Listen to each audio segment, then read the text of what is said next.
From the outside, Cassandra Mitchell's family looked perfectly ordinary. A modest home in suburban Connecticut, a hardworking father, a sweet, mild-tempered mother, and 2 children, a daughter and a son. But behind the walls of that house, something quieter was happening, something that couldn't be seen in family portraits or holiday cards.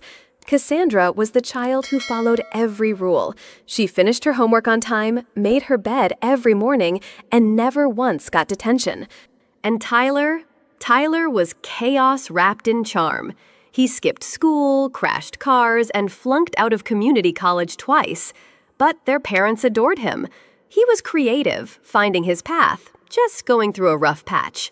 Meanwhile, Cassandra's straight A's were expected, her achievements barely mentioned. She learned early that good behavior didn't earn praise, it just avoided punishment. She wasn't the golden child. She was the invisible one.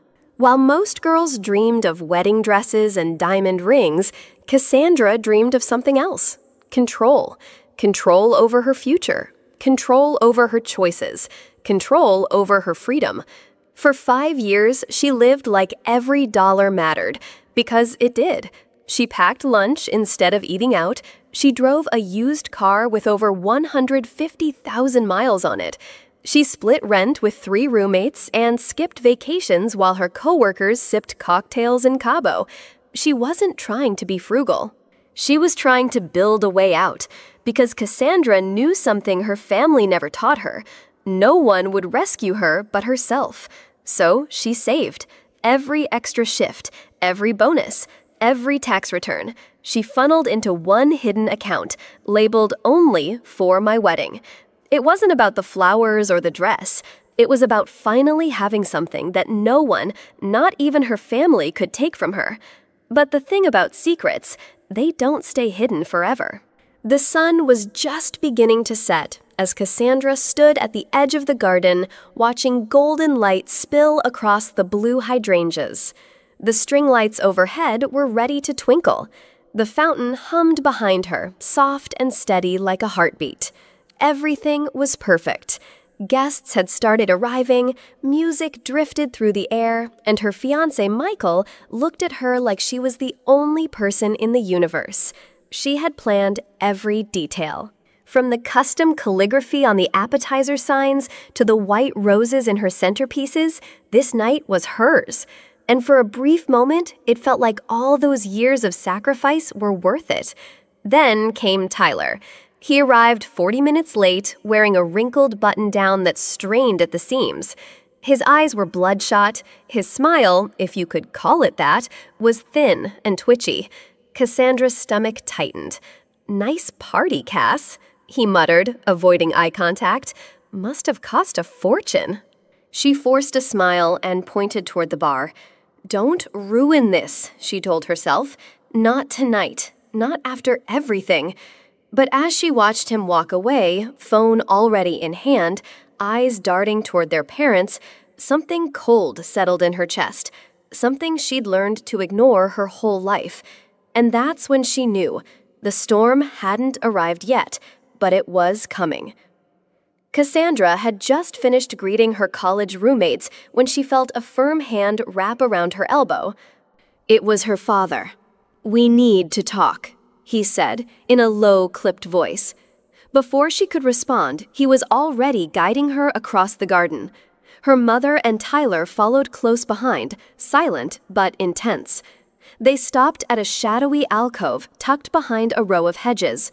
The music from the party faded into the background. It felt like stepping into a different world, one where the rules were suddenly different.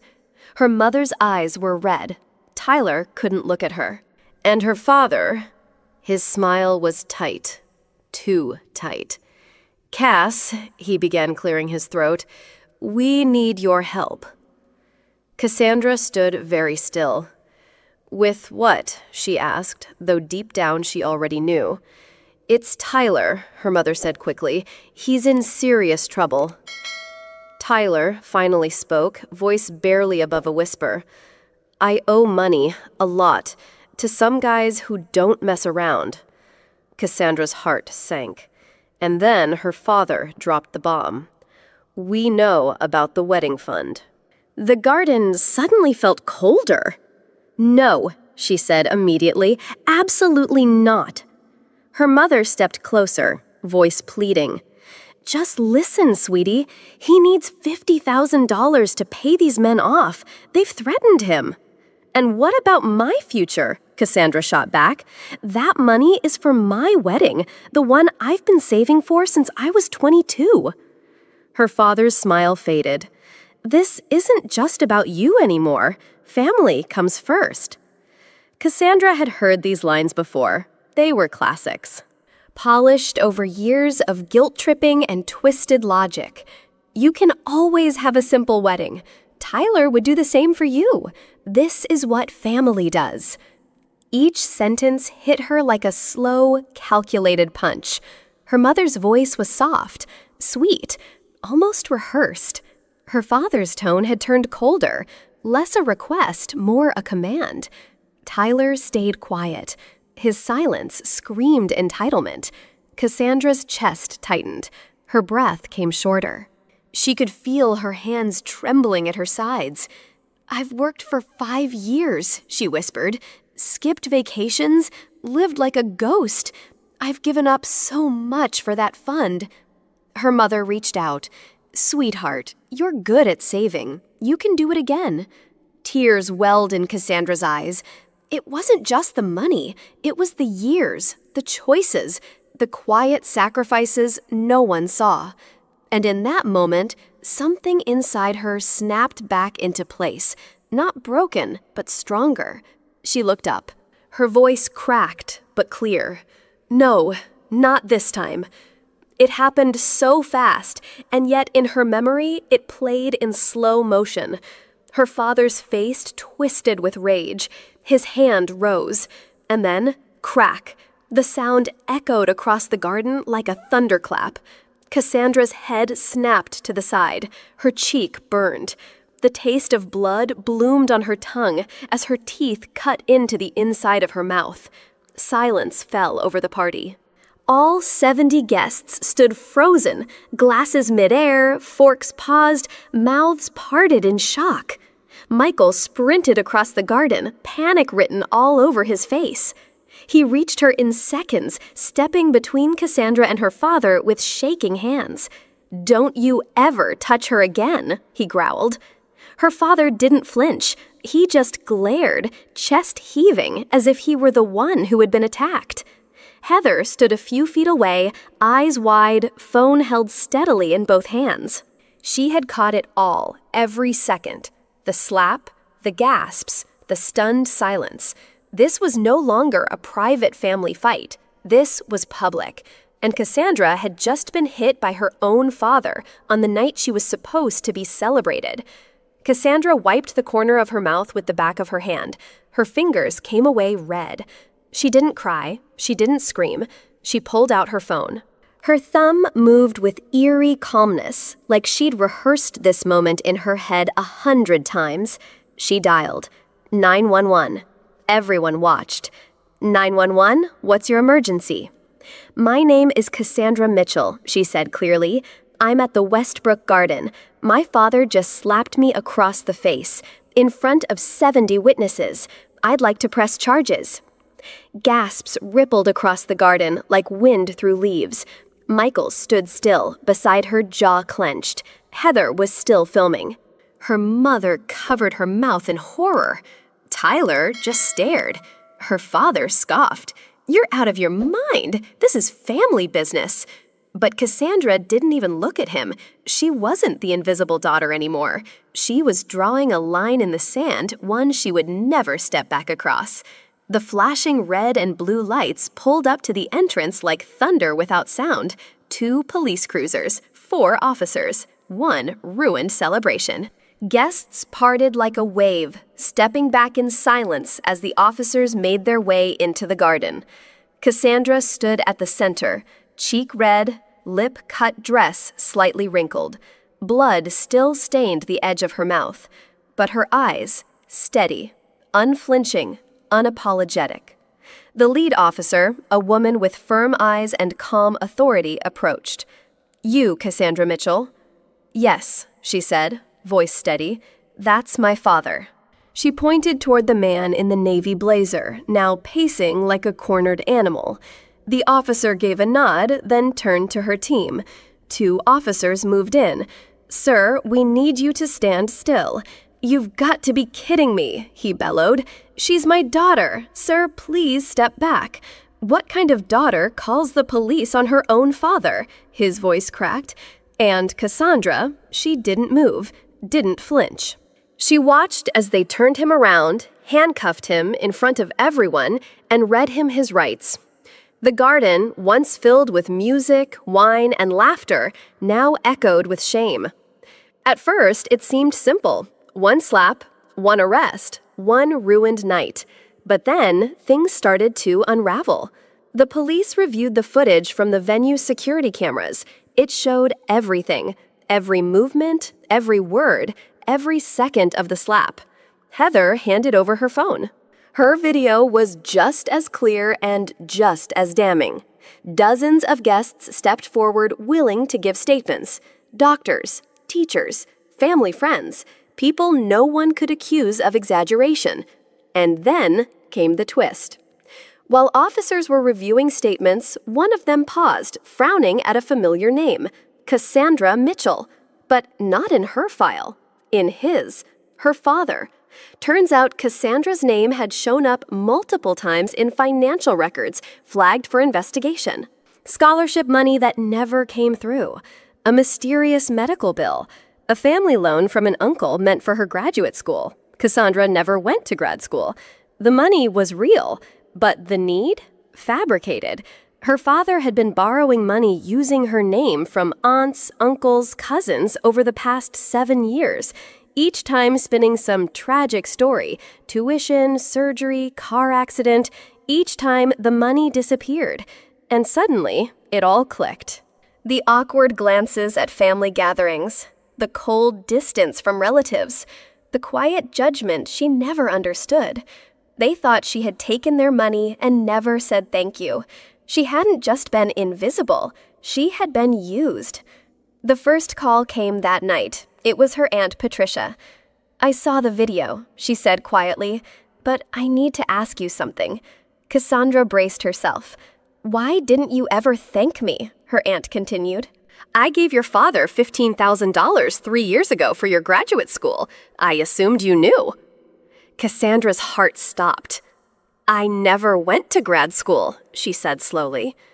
A long silence followed, and then it began. The next day, her uncle called, then a cousin, then another aunt, each one with the same story: a loan, a request, a plea from her father, always for Cassandra, for tuition, for a medical procedure, for rent, for a car repair after a fake accident. She hadn't known. She hadn't taken a single dollar, but they had believed she did. "I always thought you were ungrateful. I wondered why you never brought it up at family dinners. We all thought you changed after college. It wasn't just money. It was reputation. It was trust." And her father had gambled it away like it was nothing, all to save Tyler. Cassandra sat in her kitchen, phone still in her hand, staring into nothing. The illusion was gone. The warm family hugs, the awkward reunions, the half-smiles at birthdays, they weren't cold by accident. They were cold because they believed she had betrayed them, and the man who created that lie was the same man who raised her. It was raining when he showed up. Tyler stood outside her apartment building, soaked and desperate, holding a crumpled hoodie over his head like a sad umbrella. Cassandra opened the door slowly. She didn't say a word. She just stepped aside. He walked in, pacing, almost immediately dripping water onto the floor like his guilt couldn't sit still. "I wouldn't be here if I wasn't out of options," he said, rubbing his hands together.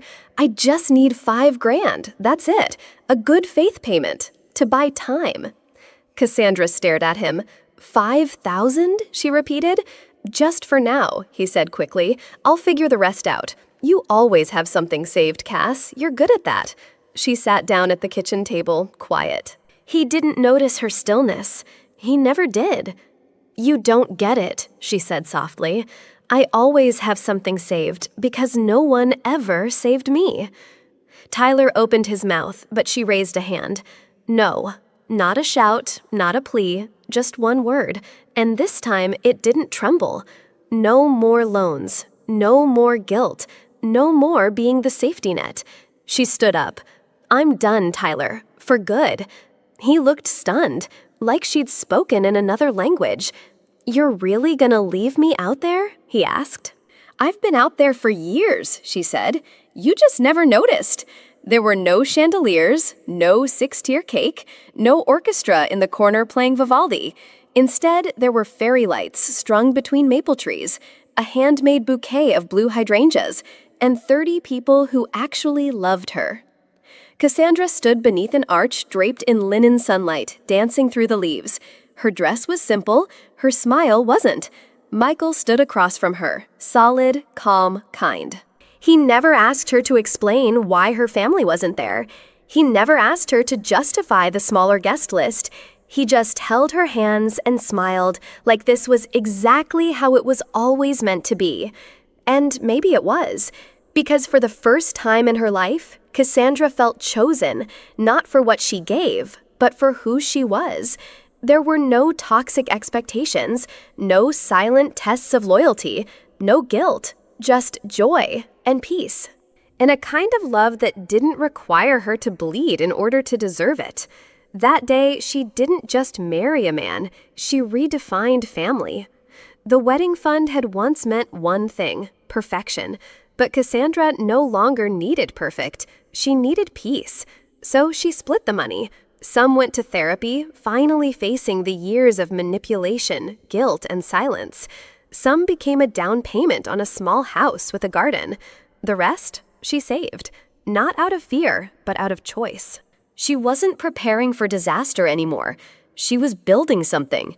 At the ceremony, her mother came, alone. She didn't bring excuses. She didn't cry in public. She simply sat in the third row, hands folded, eyes red, but open. During the small reception, she approached Cassandra quietly. "You look beautiful," she said. "I'm trying to understand things better." And that was it. No apologies, no grand speeches, just an attempt. And somehow, that was enough. Because Cassandra had stopped waiting for closure. She'd stopped needing validation from the people who hurt her. True freedom didn't come when they said sorry. It came when she no longer needed them to. The room smelled like stale coffee and bleach. Cassandra sat across from the man who had once raised her and hurt her. There was no glass between them, just a worn table and time ticking louder than ever. Her father looked smaller now, not physically, but in presence.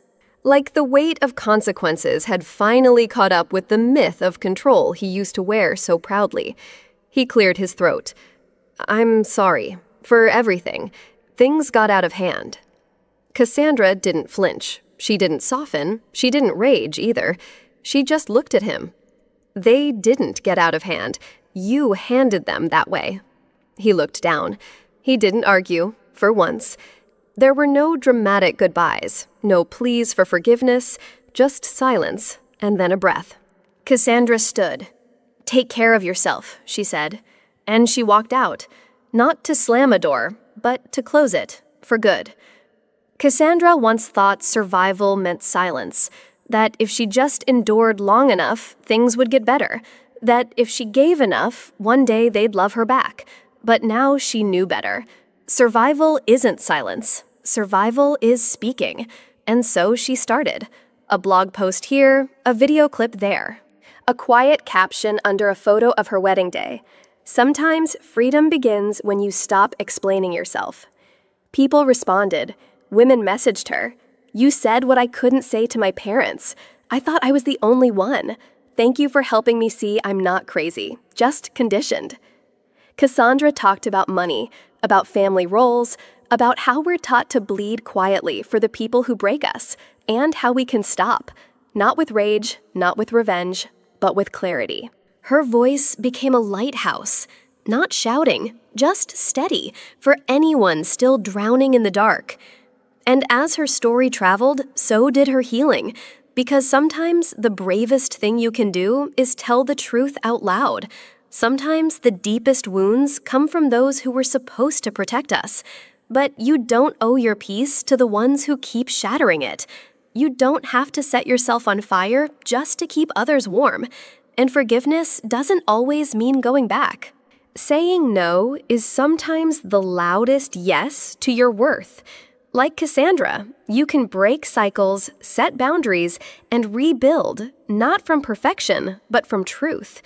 If you've ever felt like the outsider in your own home, if you've ever been the strong one who had to hold it all together, then Cassandra's story isn't just a story. It might just be your reflection. Hit subscribe to Whispers of Life for more raw, powerful, emotional journeys where the stories that go unheard finally find a voice. Because every time you face the truth, you're one step closer to freedom.